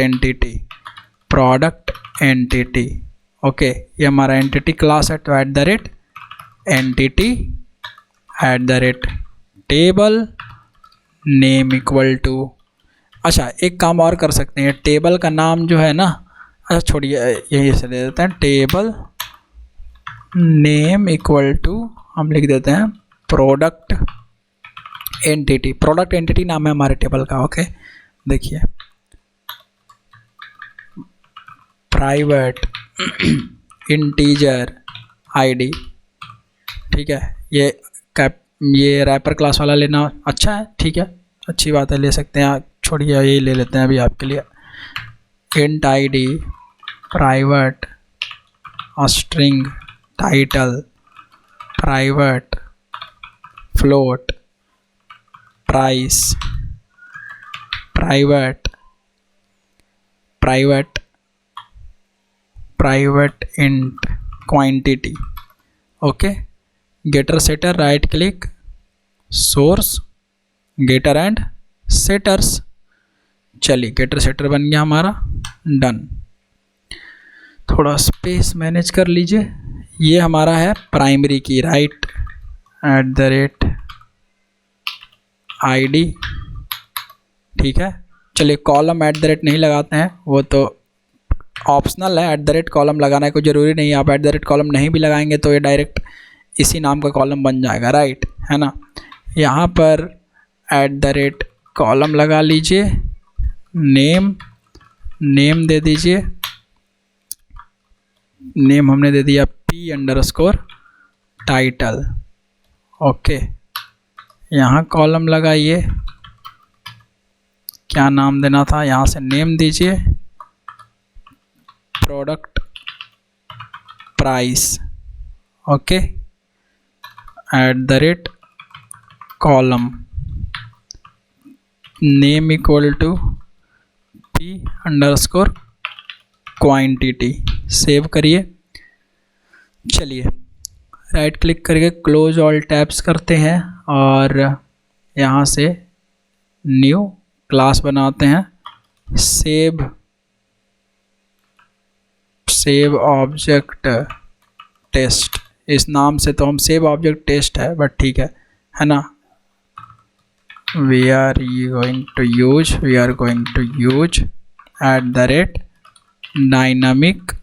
@ dynamic of insert and @ dynamic update, dynamic insert और डायनामिक अपडेट अनोटेशन। ओके, सबसे पहले तो ये हमारा मेन। ओके, तो we are going to use की जगह हम लिख देते हैं लर्न। ओके, वहाँ यूज हो जाएगा एंटिटी क्लास में। देखिए यहाँ से हमने कहा मेन मेथड बन गया है। ओके, सेशन का ऑब्जेक्ट ले आइए। Session equal to hibernate util dot get session factory dot open session, find transaction tx equal to session dot begin transaction. Okay, ये ट्रांजैक्शन जो है इसको इंपोर्ट कर दीजिए हाइबरनेट वाला। राइट, ट्राई बहुत ही सिंपल है। हमें सबसे पहले तो क्या बनाना पड़ेगा, इससे पहले एंटिटी। ओके, एंटिटी ऑब्जेक्ट, यहाँ से हम एंटिटी का ऑब्जेक्ट बनाते हैं and product entity equal to new product entity. Perfect, entity dot set id। ठीक है, entity dot set title, product का title keyboard. Okay, entity dot set price 1230.00 float, entity dot set quantity 1 piece, not a problem. Try, fine. एक यहाँ से boolean flag equal to false, एक variable ले लीजिए and थोड़ा स्पेस बनाइए। Try session dot save, कौन से ऑब्जेक्ट को, इसी एंटिटी के ऑब्जेक्ट को सेव करना है। गुड, यहाँ पे आप इंट id देख सकते हैं क्योंकि ये id वैल्यू रिटर्न करेगा, है ना। सिस आउट आप देख सकते हैं id यहाँ से, है ना, ये id रिटर्न कर देगा। और अगर ऐसा है तो फ्लैग को कर दीजिए ट्रू। ओके, कैच कीजिए, एक्सेप्शन ही ले लेते हैं फ़िलहाल। Exception e flag equal to सबसे पहले करेंगे false, e dot print stack trace. Finally क्या करवाएंगे, फाइनली हम कहेंगे कि इफ़ अगर हमारा फ्लैग ट्रू है तो transaction dot commit, ills transaction dot roll back, ills transaction dot roll back. Save करिए। तो अगर सेव हो जाता है डेटा, है ना, तो हमें डेटा दिखेगा। ठीक है, नॉट अ प्रॉब्लम हियर। चलिए देखिए, बहुत ही सिंपल सी चीज़ है। हमने एक एंटिटी लिया है ना, इस एंटिटी को हम सेट करेंगे प्रोडक्ट एंटिटी को, और उस एंटिटी का जो लिस्ट है यहाँ पे हमें बताना पड़ेगा ना। तो हम कहेंगे मैपिंग, एक और क्लास है हमारा जिसका क्या नाम है com dot app dot entity dot product entity. Save करिए, इसको बंद करके सेव करिए, है ना। यहाँ ये हमारा क्या है, ये हमारा यहाँ लिख देता हूँ एंटिटी लिस्ट। ये हमारा एंटिटी का मैपिंग करने के लिए लिस्ट है ना। सेशन फैक्ट्री को हमको बताना पड़ता है ना, वही। सेव ऑब्जेक्ट टेस्ट, यहाँ पे आइए, राइट क्लिक करके एक बारी रन एज जावा एप्लीकेशन। चलिए एक टेबल बनेगा, है ना, क्रिएट टेबल प्रोडक्ट एंटिटी नाम से। और क्या हुआ, क्रिएट टेबल प्रोडक्ट एंटिटी नाम से टेबल बना, 1001 और जाकर के डेटाबेस में डेटा एक रिकॉर्ड जो है वो इंसर्ट हो गया। बिल्कुल सही बात। अगर हम यहाँ से DBeaver चेक करें अपना, तो टेबल को राइट क्लिक करके रिफ्रेश करिए, स्टूडेंट टेबल, प्रोडक्ट एंटिटी, हाँ यही रहा product entity, view table. And देखिए व्यू टेबल में जब आप डेटा देख रहे हैं तो क्या दिखा रहा है, 1230 रुपीज़ 1 कीबोर्ड, जो अभी हमने एंट्री किया डेटा में। ठीक है, गुड, नॉट अ प्रॉब्लम। तो अब याद है आपको कि डायनामिक इंसर्ट करते थे। डायनामिक इंसर्ट का क्या मतलब, मान लीजिए कि हमें अभी देखिए कितनी वैल्यू जा रही है, अभी 1 2 3 4 वैल्यू जा रही है ना। जो आपका एसक्यूएल जनरेट हो रहा है इसके द्वारा, एसक्यूएल जो आपका जनरेट हो रहा है डायलेक्ट के द्वारा, वो चारों इस फील्ड के लिए जनरेट हो रहा है कि, और वो भी जो है ये आपका इंसर्ट क्वेरी जो है वो पहले से इन सभी फील्ड्स के लिए डायलेक्ट के द्वारा जनरेट करा करके रख दिया जाता है ना। यही बात है, जितने आपके फील्ड्स रहेंगे उनके लिए। तो ऐसा क्यों, जैसे फॉर एग्जांपल अगर मैं दोबारा से भेजूँ, एक और डेटा इसमें इंसर्ट करूँ, लेट्स से 2 एंड यहाँ पे लिख दूँ माउस, ओके, और इसका प्राइस मैं ना लिखूँ, लेट्स से कमेंट कर दूँ, तो क्या अभी भी 4 डेटा जाएगा। देखिए पहले 4 डेटा जा रहा था क्योंकि हम चारों डेटा जो है उसका वैल्यू दे रहे थे। अब देखिए अगर मैं फिर से रन करता हूं तो क्या अभी भी चारों डेटा जाएगा, 4 वैल्यू इंक्लूड रहेंगे। देखिए तो क्या अभी भी 4 फील्ड इंक्लूड हैं, है ना। क्या अभी भी जो एसक्यूएल क्वेरी का जनरेशन हो रहा है, जो एसक्यूएल क्वेरी हमारा बन रहा है, जो जनरेट हो रहा है डायलेक्ट के थ्रू, वो जो प्री एसक्यूएल क्वेरी होता है ना, जो आपका पहले ही से बन जाता है ना, जब डायलेक्ट बनता है तो आपका सब कुछ, जब आपका कॉन्फ़िगरेशन रेडी हो रहा होता है ऑब्जेक्ट, तो उसमें आपका डायलेक्ट वगैरह होता है ना सब कुछ।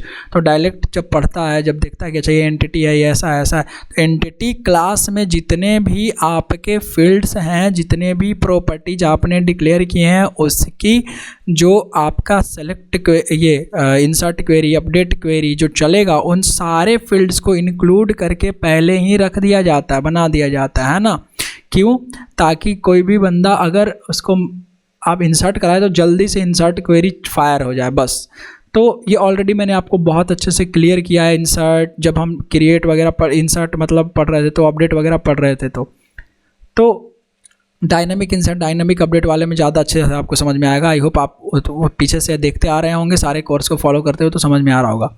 तो एसक्यूएल क्वेरी की जो जनरेशन है, ये देखिए चारों फील्ड्स के लिए हो रही है। इसका मतलब एसक्यूएल क्वेरी पहले से बन के रखा हुआ होगा, है ना, जब आपका डायलेक्ट उसको बना रहा होगा, क्वेरी जनरेट कर रहा होगा। तो बात ये कि ये स्टैटिकली जो क्वेरी है पहले ही बन जा रहा है ना। सारे के सारे इस प्रोडक्ट एंटिटी के जितने भी आपको ये फील्ड दिख रहे हैं, सब के लिए बन जा रहा है। ऐसा क्यों, क्योंकि डायनामिक क्वेरी जनरेशन अभी ऑन नहीं है। डायनामिक क्वेरी जनरेशन अभी जो नहीं हो रहा है, रन टाइम पर जो आप ऑब्जेक्ट का वैल्यू दे रहे हैं, ठीक है, मतलब सॉरी ऑब्जेक्ट बोल रहा हूँ, जो फील्ड्स की आप वैल्यू दे रहे हैं, इसमें से हमने एक फील्ड हटा दिया सेट प्राइस, इसकी तो हम वैल्यू नहीं दिए, लेकिन जो क्वेरी में जनरेशन हो रहा है वो इन सब के लिए क्वेरी जनरेट हो रहा है, इन सब फील्ड्स के लिए क्वेरी जनरेट हो रहा है। तो अब हमें डायनामिक अपडेट और डायनामिक इंसर्ट कर रहे हैं ना फर्स्ट टाइम, तो इंसर्ट होता है। तो डायनामिक इंसर्ट जब आप क्लास टैग में जहाँ यूज करते थे, है ना, dynamic insert equal to true, वही चीज़ आप यहाँ इफेक्ट ला सकते हैं @डायनामिक इंसर्ट से। कुछ नहीं करना है, आपको अपने एंटिटी में जाना है और ये क्लास लेवल एनोटेशन है @डायनामिक इंसर्ट, एंड यहाँ से देखिए क्या लिख देना है, वैल्यू इक्वल टू, देखिए आप यहाँ से लिख सकते हैं ट्रू, या सिर्फ और सिर्फ डायरेक्ट भी लिख सकते हैं ट्रू। तो अब क्या हो गया, ये डायनामिक इंसर्ट हो गया ट्रू। मतलब अब जो क्वेरी जनरेट होगी डायनामिकली आपके एंटिटी के लिए जनरेट होगी। तो जो नॉन नल वैल्यूज हैं, जो वैल्यू नॉन नल है, मतलब नॉन नल मतलब जिसका वैल्यू नल नहीं जाने वाला है, नल नहीं जा रहा है, सिर्फ उसके लिए, सिर्फ वो फील्ड्स आपके क्वेरी जनरेशन में पार्ट लेंगे। देखिए क्वेरी का जनरेशन होगा उसी के लिए फील्ड्स, उन्हीं फील्ड्स के लिए जो आपका नॉन नल है। तो इसमें से सेट प्राइस जो है हम नहीं सेट कर रहे हैं। लेट से एक तीसरा रिकॉर्ड लेते हैं, माउस की जगह लेट से हम कर देते हैं लैपटॉप। इस लैपटॉप की प्राइस हम फिक्स नहीं कर रहे हैं, नहीं सेट कर रहे हैं। देखिएगा तो हम मेरा 1 2 3 ही फील्ड का वैल्यू हम सेट कर रहे हैं। एक वैल्यू सेट प्राइस है, उसका तो हम वैल्यू कुछ दे नहीं रहे हैं। तो राइट क्लिक करके अगर हम रन करें तो डायनामिक इंसर्ट ट्रू किया गया इस एंटिटी के लिए। तो देखिए कितनी वैल्यू जब इंक्लूड हो रही हैं इस क्वेरी जनरेशन में, सिर्फ 3।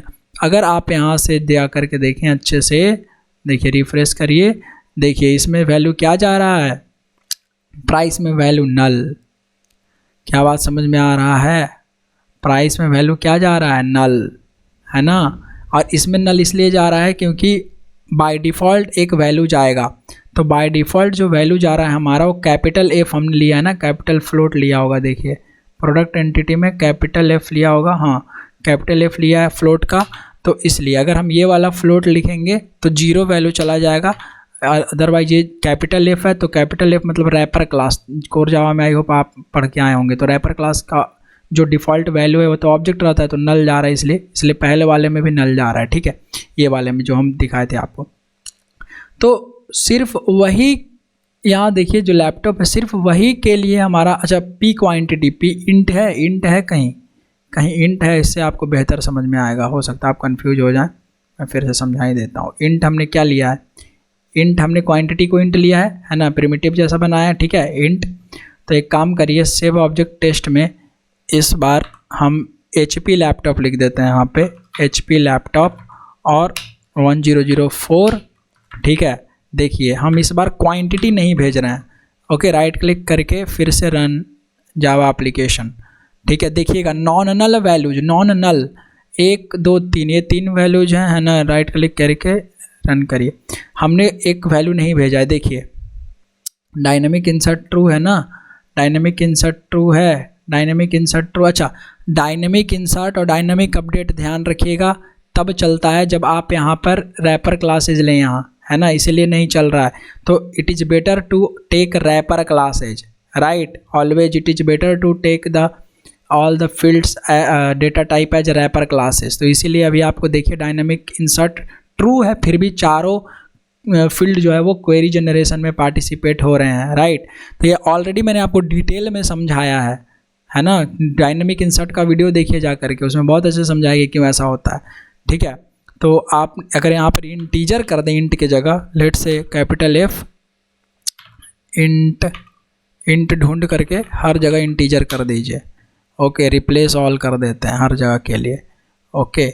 देखिए अब क्या हो गया, यहाँ से गेट आईडी, यहाँ पे इंटीजर, ओ हमारा ये वाला आईडी भी हो गया, अच्छा ठीक है कोई बात नहीं, आईडी को भी होने दीजिए, नॉट ए प्रॉब्लम। अब देखिए अगर फिर से मैं यहाँ से एक और डेटा तो यहाँ चला ही गया होगा, अगर राइट क्लिक करके आप रिफ्रेश करें तो देखिए यहाँ पे 0 जा रहा है क्योंकि वो इंट डिफ़ॉल्ट प्रिमिटिव था ना, तो 0 चला गया। But query generation dynamic insert हमारा ट्रू किया गया है, तो वो तो रैपर क्लासेस डेटा टाइप के लिए ज़्यादा काम करता है, अच्छे से क्या मतलब उसी के लिए काम ही करता है। तो देखिए अब हम फिर से एक 05 ले लेते हैं और यहाँ लिख लेते हैं आसूस लैपटॉप, ठीक है। अब प्राइस हम देखिए 12,000 से लेकर चलिए सेट कर दिए इतना। अब हम क्वांटिटी नहीं भेज रहे हैं, तो क्वांटिटी नहीं भेज रहे हैं तो 3 डेटा भेज रहे हैं, तो जो हमारा क्वेरी का जनरेशन होना चाहिए वो 3 ही होना चाहिए, है ना। तो ज़रूर होगा, राइट क्लिक करके रन है जावा एप्लीकेशन करके देखिए डायनेमिक इंसर्ट ट्रू है। देखिए क्या 3 ही फील्ड्स पार्टिसिपेट हो रही हैं क्वेरी जनरेशन में, राइट, सिर्फ 3। तो जितना वैल्यूज यहाँ पे दिख रहा है उतना ही क्वेरी उतना ही यहाँ पे देख सकते हैं आप ना, है ना, ये 3। तो डायनेमिक इंसर्ट ट्रू है।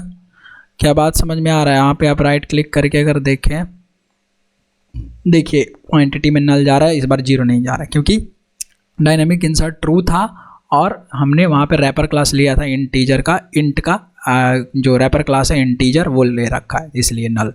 तो डायनेमिक इंसर्ट या डायनेमिक अपडेट भी ठीक उसी प्रकार से काम करेगा जब आप किसी चीज़ को डायनेमिकली अपडेट, जो क्वेरी जनरेशन देखिए ये ट्रांजिएंट से बिल्कुल अलग है। अरे भैया ट्रांजिएंट का मतलब कि पार्टिसिपेट ही नहीं करेगा वहाँ, है ना, पार्टिसिपेट ही नहीं करेगा किसी परसिस्टेंस ऑपरेशन में।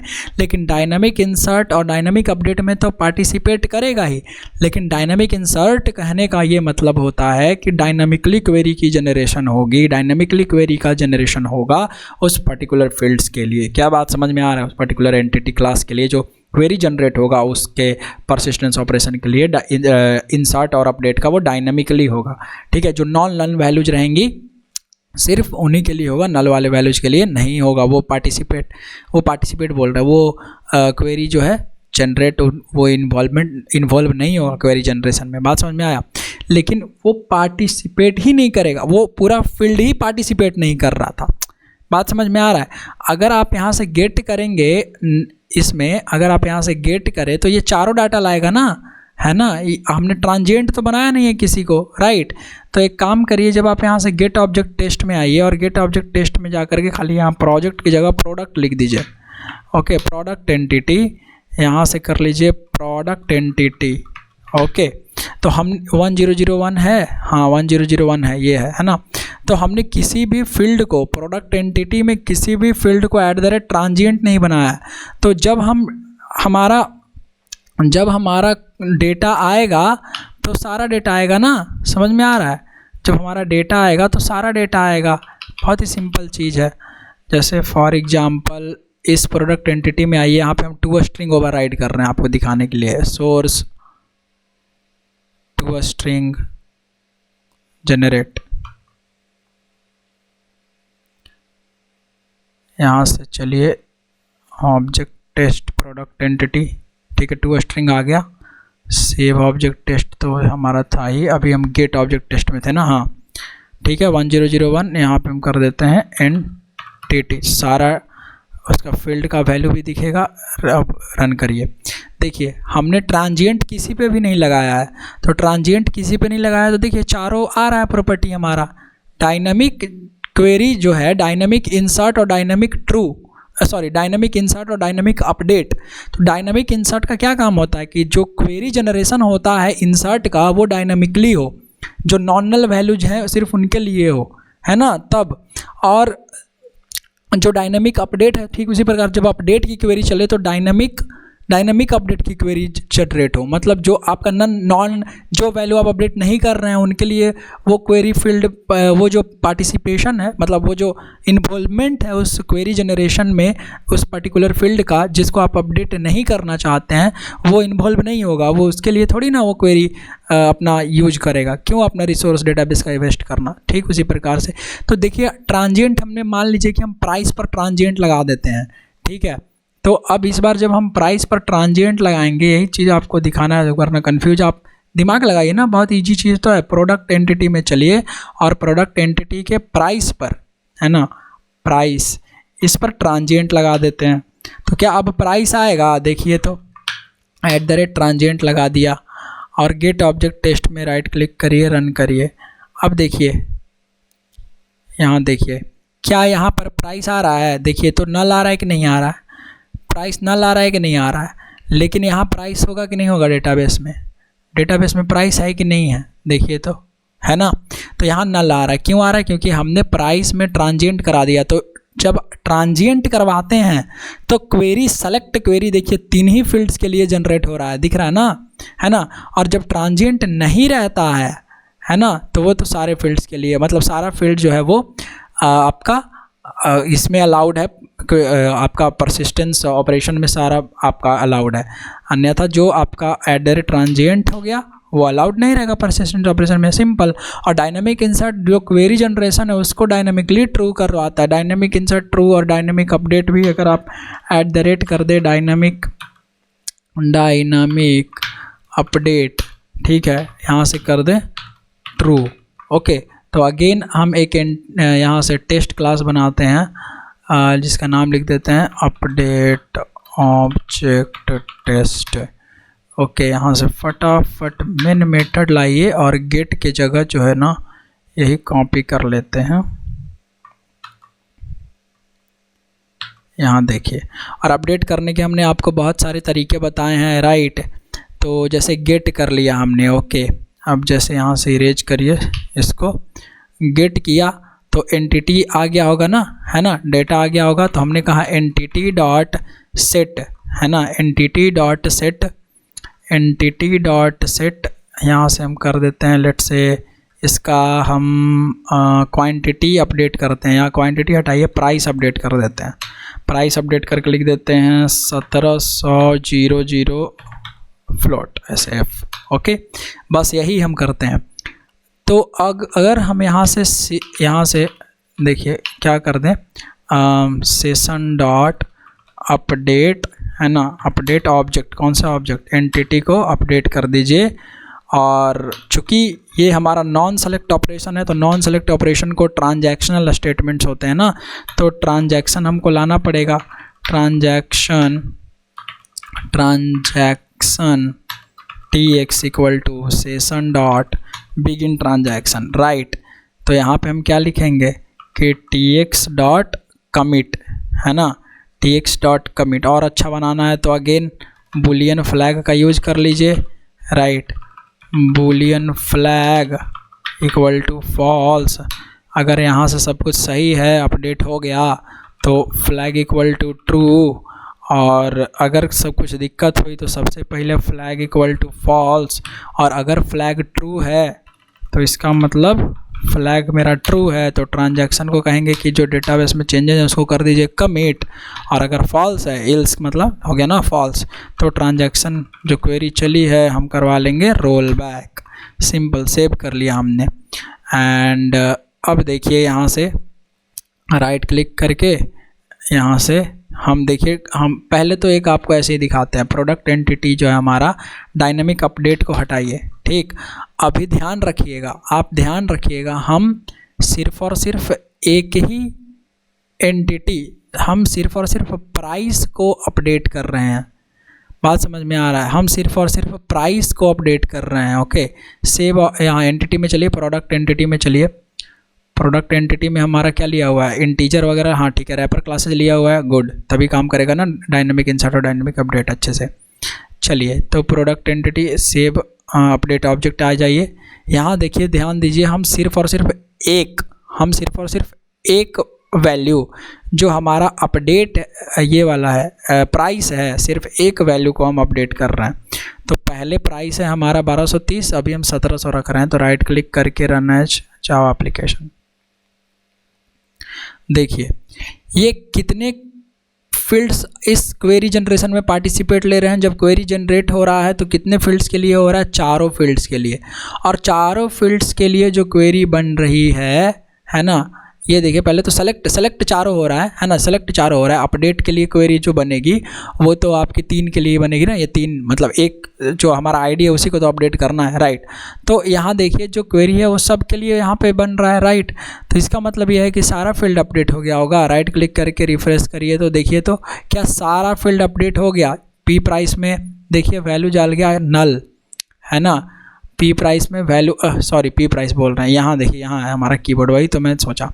यहाँ देखिए कि ये 1001 में हमारा जो प्राइस है वो 1700 हो गया, पी क्वांटिटी 1 कीबोर्ड 1, ठीक है, कीबोर्ड जो है सो है। लेकिन क्या क्वेरी की जनरेशन ये सब के लिए हुई, देखिए तो यहाँ पे तीनों क्वेरी सेट हो रहा है वैल्यू, है ना। तीनों फील्ड के लिए जो क्वेरी है वो यहाँ जनरेशन हो रहा है। लेकिन जैसे ही हम करते हैं यहाँ से डायनेमिक इंसर्ट की जगह यहाँ पे भी हम कर देते हैं कि डायनेमिक अपडेट, जब क्वेरी जनरेट होगा आपके, जब क्वेरी बनेगा डायनेमिकली बनेगा, अपडेट का क्वेरी भी। तो अब क्या होगा कि हम जितना सिर्फ अपडेट कर रहे हैं, जैसे प्राइस को हम कर देते हैं इस बार 1800, तो सिर्फ एक ही फील्ड इन्वॉल्व है, राइट। तो एक ही फील्ड अपडेट हो रहा है ना। देखिए कितना फील्ड अब बना, अब कितना फील्ड के लिए क्वेरी चला है, देखिए तो सेट पी प्राइस उस वक्त 3 था, अभी कितना के लिए चला है, सिर्फ और सिर्फ 1।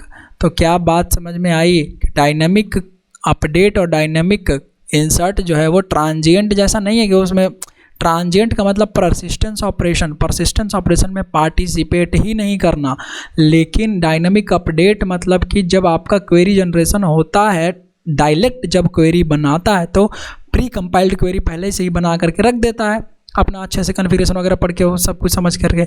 लेकिन डायनेमिक इंसर्ट करेंगे तो मतलब नॉन नल वैल्यू जो जा रही है सिर्फ उसी के लिए, जो नल वैल्यू जा रही है उसके लिए हम जो क्वेरी है वो जनरेट, क्वेरी इंसर्ट की क्वेरी, इंसर्ट जो है वो पर्टिकुलरली उसके लिए नहीं वो इन्वॉल्व होगा, ठीक है। लेकिन ट्रांजिएंट में वो किसी भी समझिए, किसी भी परसिस्टेंस ऑपरेशन में वैल्यू रखते हुए, अपने डेटाबेस के कॉलम में वैल्यू रखते हुए आगे किसी भी आपके परसिस्टेंस ऑपरेशन में वो भाग ही नहीं लेगा। ये ट्रांजिएंट का मतलब होता है। बात समझ में आ रहा है? तो अपडेट, डायनेमिकली अपडेट का इफेक्ट ला दिया यहाँ से अच्छे से, जैसे ऑलरेडी पढ़ाया डायनेमिक अपडेट, डायनेमिक इंसर्ट आपको बहुत डिटेल में मैंने, राइट। आई होप आपको समझ में आ रहा होगा। तो ये चीज़ है, समझ में आया? बहुत इम्पॉर्टेंट। तो डायनेमिक अपडेट हमें समझ में आया और डायनेमिक इंसर्ट भी समझ में आया, राइट। @ डायनेमिक इंसर्ट,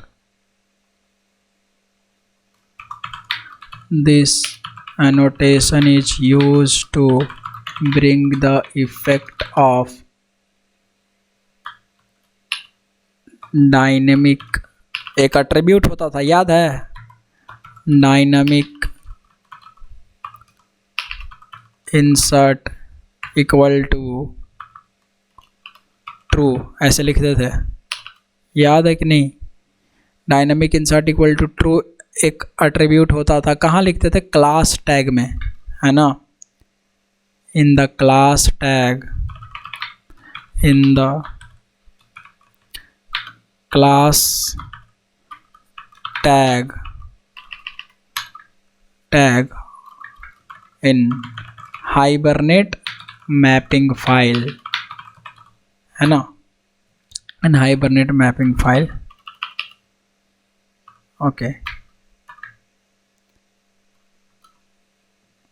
ठीक है। तो वही जो काम वो डायनेमिक इंसर्ट करता था क्वेरी जनरेशन का, है ना, डायनेमिकली क्वेरी जनरेशन का, वही ये चीज़ करेगा सेम। @, अब क्या करता था ऑलरेडी मैंने आपको बताया, तो आप याद कर लीजिएगा, है ना? याद क्या कर लीजिएगा, मतलब प्रैक्टिस कर लीजिएगा, समझ तो गए ही हैं। डायनेमिकली क्वेरी जनरेट करा था, लिख ही देते हैं। It generates the SQL query dynamically for the non-null values of the entity, okay, entity during insert operation. This annotation, simple, very simple, okay. This annotation is used to bring the effect of, बहुत ही simple है, dynamic update equal to true, कुछ इस प्रकार से लिखते थे। In the class tag in hibernate mapping file, it generates the SQL query dynamically for the newly updated, है ना, newly updated fields, for the newly to be updated, जो update होने वाला है ना, to be updated fields of the entity during update operation, right? Very simple and easy। तो already यहाँ तक मैंने आपको पढ़ा दिया, है ना। अब देखिए मेन डिफरेंस क्या, कुछ डिफरेंसेस मैं आपको बताता हूँ। डिफरेंस बिटवीन @, ये क्वेश्चन हो सकता है ना, difference between transient and dynamic insert और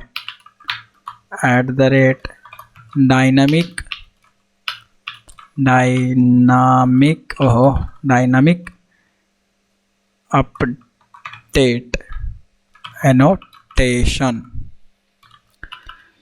फाइन, ये डिफरेंस समझिएगा, है ना। डिफरेंस आप, आई होप आप समझ रहे होंगे, तो ऑलरेडी बता ही पा रहे होंगे। Okay, first of all point 1, at the transient annotation, या ऐसे लिख देते हैं, रो टेबल जैसा बना करके, राइट। चलिए इतना ठीक है।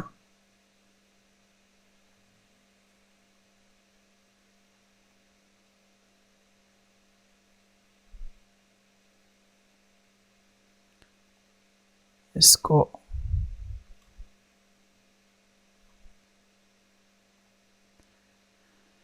यहाँ हमारा हो जाएगा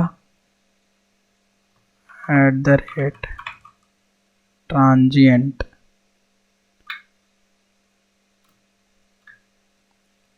eight the rate dynamic insert slash eight the rate dynamic update. ध्यान रखेंगे सबसे पहले यही बात क्या है कि ध्यान रखने वाली बात भी है वैसे तो, है ना। एक देखिए,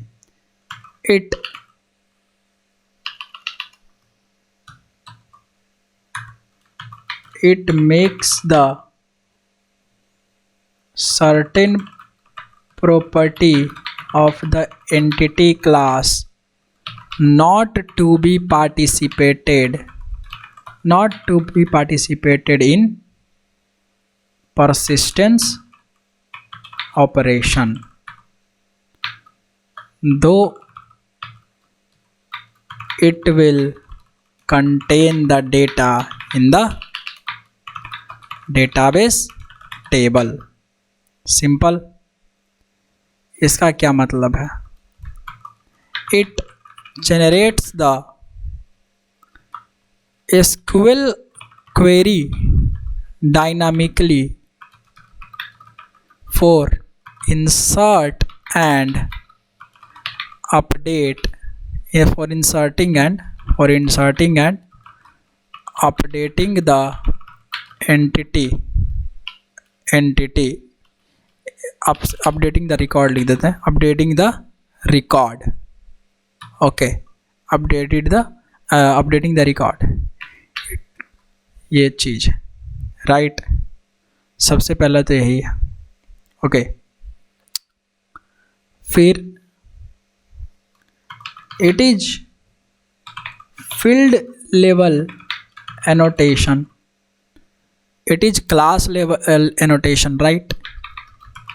It is class level annotation। और क्या है? तो और क्या है? इतना ही तो है, ये दो इम्पॉर्टेंट हैं, है ना।